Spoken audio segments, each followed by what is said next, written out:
అదుపులో లేని ఆలోచనలు, అతిగా కోరే కోరికలు, ఊహల్లో విహరించే జీవితాలు, పొగడ్తలకు పొంగే బతుకులు, నిజాలు స్వీకరించని జనులు, నిజాయితీ ప్రతినిధులను ఎన్నుకోని ప్రజలు, బాగుపడినారని మన చరిత్రలో ఎక్కడ లేదు.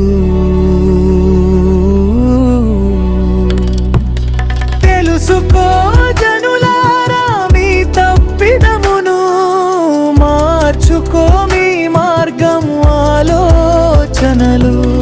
తెలుసుకో జనులారా మీ తప్పిదమును, మార్చుకో